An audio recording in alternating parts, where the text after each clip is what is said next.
Hi, everybody. It's John Henry again, back on the Stockton University campus, and I'm inviting you to think and pray through the Ten Commandments. So, if you're thinking that perhaps I'm suggesting that we place the Ten Commandments on the walls of public schools or classrooms, you'd be wrong. However, for those who seek God, want to know God, these commands are for you. The law should be written on your heart, not in front of some government buildings. So these reflections that I'm sharing are not coming from a Christian nationalist position. We must worship Jesus, not power. I'll talk more about that in the future. Today we're talking about the second commandment. We're looking again at Numbers chapter 20, where Moses writes what God spoke to him. You shall not make an image for yourself in the form of anything in heaven above or on the earth beneath or in the waters below. You shall not bow down to them or worship them, for I, the Lord your God, am a jealous God. And then he follows that by giving warnings of punishment for families up to 4 generations for those who hate God. And then a promise of words of love for 1,000 generations for those who love God and keep these commandments. So I think we better take this seriously. What does an image, though, have to do with us? We don't bow down to idols, right?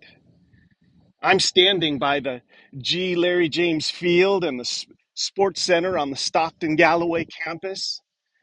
And if you don't think that our culture idolizes sports, you should check the statistics. A new study conducted by creditcards.com reveals that over the past year, Americans have spent 56 billion on sporting events and 33 billion on sports equipment and 19 billion on gym memberships. So that's over $100 billion. That means we are obsessed.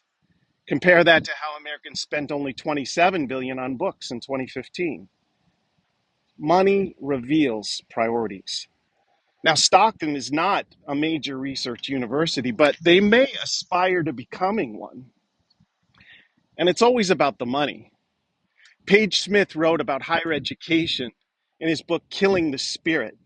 In that book, Smith outlined how research universities rely on a few primary sources of income: tuitions, based on a bloated freshman class, research grants, and a lot of times for defense contracts, and then, of course, sports.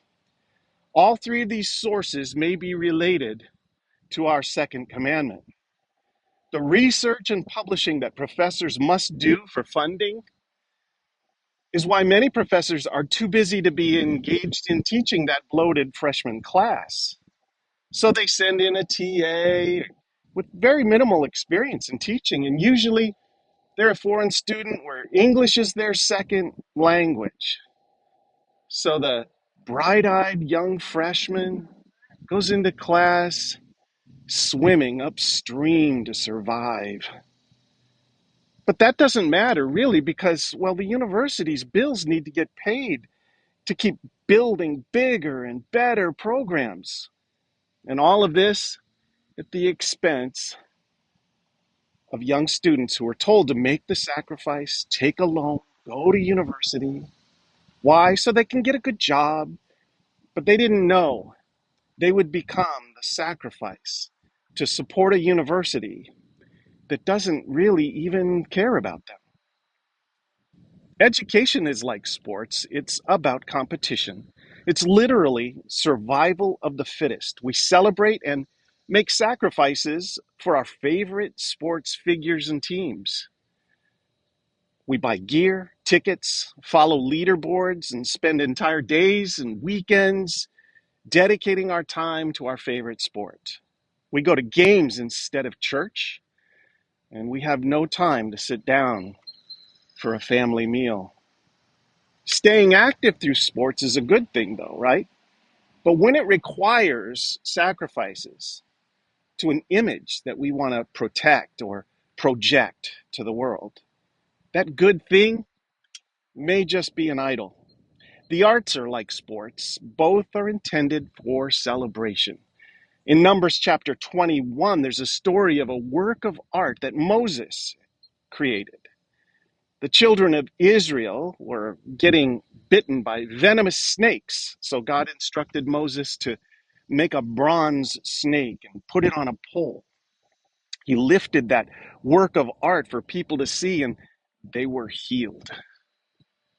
Then, a generation later, the people began to worship that work of art. So God instructed King Hezekiah to destroy it along with all the other idols that the Israelites had been worshiping. God commands us to not bow down or worship or serve created things rather than the Creator, including the big ideas taught in universities. So we must be careful, as Jesus said. Be on your guard against the yeast or teachings of the Pharisees and Sadducees. Jesus' warning to listen carefully is about the foundational ideas beneath all teaching and learning. The Apostle Paul gave a similar warning. He said, so, since you died with Christ to the elementary spiritual forces of this world, why, as though you still belong to them, do you submit to its rules? Those elementary spiritual forces are behind the foundational or religious teachings that take individuals, tribes, families, whole nations captive. These elementary principles are represented in idols and God's enemies and his cohort of forces, spiritual forces that bind us and blind us. I'll develop this idea further in a future video. In our next video, we'll discuss the third of the 10 commandments. Thanks very much.